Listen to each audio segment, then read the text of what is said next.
کہ آپ وضو کے وقت کلی میں احتیاط کر رہے ہیں کہ ایک آدھا قطرہ پانی کا بھی حلق سے پیٹ کی طرف نہ جائے، کیونکہ اگر حلال قطرہ چلا گیا تو رب کی ناراضگی ہوگی، اللہ کی حکم عدولی ہوگی۔ بے نیاز رب یہ چاہتا ہے کہ ایک مہینہ اکیلے آپ کمرے کے اندر ہیں، آپ کو کوئی دیکھ نہیں رہا، جس نے روزہ رکھا ہے خالص اللہ کے لیے، اپنے رب کو راضی کرنے کے لیے روزہ رکھا ہے، وہ کمرے کے اندر ہے، فریج پڑی ہوئی ہے، اس میں فروٹ ہے، مشروبات ہیں، جوس پڑے ہوئے ہیں، طرح طرح کی نعمتیں گھر میں موجود ہیں، اکیلا آدمی ہو، اللہ کی عزت کی قسم اس کی نیت روزے کی ہو، اللہ کے لیے روزہ رکھا ہو تو ان کی طرف نگاہ اٹھا کے دیکھتا بھی نہیں ہے۔ میں بڑی دور سے اشارہ کر رہا ہوں، ہے حلال لذت، لیکن حلال لذت کو آپ دیکھ نہیں رہے، آپ کو کوئی دیکھ نہیں رہا،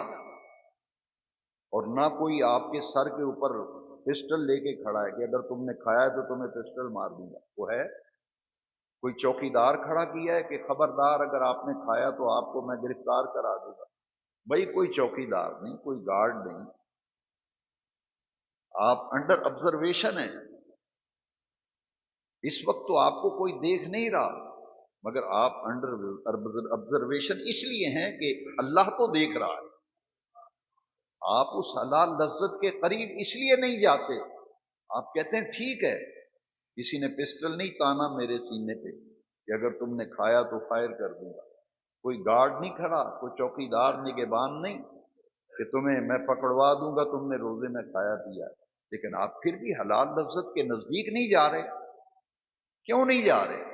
اس لیے کہ دین اسلام نے تمہیں تربیت کا، ٹریننگ کا ایک کورس تمہیں پورا مہینہ کرایا جا رہا ہے کہ جس اللہ کے لیے روزہ رکھا ہے وہ اللہ تو دیکھ رہا ہے، وہ اللہ تو دیکھ رہا ہے،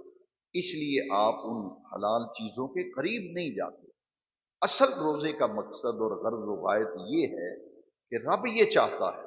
ہمارا پروردگار یہ چاہتا ہے، جو اللہ ہمارا خالق ہے، ہمارا مالک ہے، ہمارا رازق ہے، ہمارا پروردگار ہے، ہمارا رب کریم یہ چاہتا ہے کہ میرے بندے میری خاطر حلال چیزوں کو، حلال لذتوں کو ایک مہینے کے لیے چھوڑ دیں، تاکہ باقی سارے 11 مہینے وہ حرام لذتوں سے اپنا دامن بچا کر زندگی گزاریں۔ یہ مشق کرائی گئی، چیزیں حلال ہیں لیکن منع کر دیا گیا، پورا 11 مہینے پڑے ہوئے ہیں، تم دنیا کی زندگی میں رنگینیوں میں کھو جاؤ گے، ایک مہینہ رب نے ایسا بنا دیا، فرمایا شہر رمضان الذی انزل فیہ القرآن، یہ وہ مہینہ ہے جس میں میں نے قرآن اتارا ہے، فمن شاہد منکم الشہر فلیصمہ، اس پورے مہینے کے تم پر روزے فرض کیے گئے، اور حضور نے فرمایا کہ اسی ماہ مبارک میں بے نیاز رب کی اتنی عنایات ہیں، ان عنایات میں سے اللہ کریم نے اس ماہ مبارک میں، ماہ عظیم میں، صبر کے مہینے میں، غمخواری کے مہینے میں تمہارے لیے ایک رات ایسی رکھی ہے جو 1000 مہینوں سے بہتر ہے۔ اس مہینے میں جتنی برکتیں میں نے آپ کو گنوائیں، ان میں سے ایک چوٹی کی برکت، چوٹی کی فضیلت شب قدر، لیلۃ القدر، کہ بے نیاز رب نے 30ویں پارے میں پوری ایک سورہ جو ہے اس رات کی فضیلت، اس رات کی عظمت، اس رات کی برکت کو اجاگر کرنے کے لیے قرآن مجید کی پوری ایک سورہ نازل فرمائی۔ اس سورہ کا نام ہے سورہ قدر، اور پھر رب کریم نے تعارف کرایا لیلۃ القدر خیر من الف شہر، اس ماہ مبارک میں ایک رات ایسی ہے جو 1000 مہینوں سے بہتر۔ گویا کہ رات کی عبادت اللہ کو بڑی پسند ہے، اس لیے پورے مہینے کے اندر حضور نبی کریم علیہ السلام کے غلاموں کو رب ذوالجلال نے ایک رات دے دی جس کا نام شب قدر ہے۔ اور پھر اس ماہ مبارک میں اتنی برکت ہے، پورا سال لوگ عمرہ کرتے ہیں، ہر مہینے میں لوگ عمرے کے لیے جاتے ہیں، مگر یاد رکھو جو عظمت اس ماہ عظیم کو حاصل ہے وہ جدا گانا ہے، وہ منفرد ہے۔ نبی نور و رحمت، خاتم النبیین، آخر الانبیاء، حضور نبی کریم علیہ السلام نے فرمایا جس نے ماہ رمضان المبارک میں عمرہ کی سعادت حاصل کی، اس کا اجر ایسے ہے جیسے اس نے میری معیت میں حج ادا کیا۔ اس مہینے میں عمرے کا ثواب حج کے برابر، مگر حج کون سا؟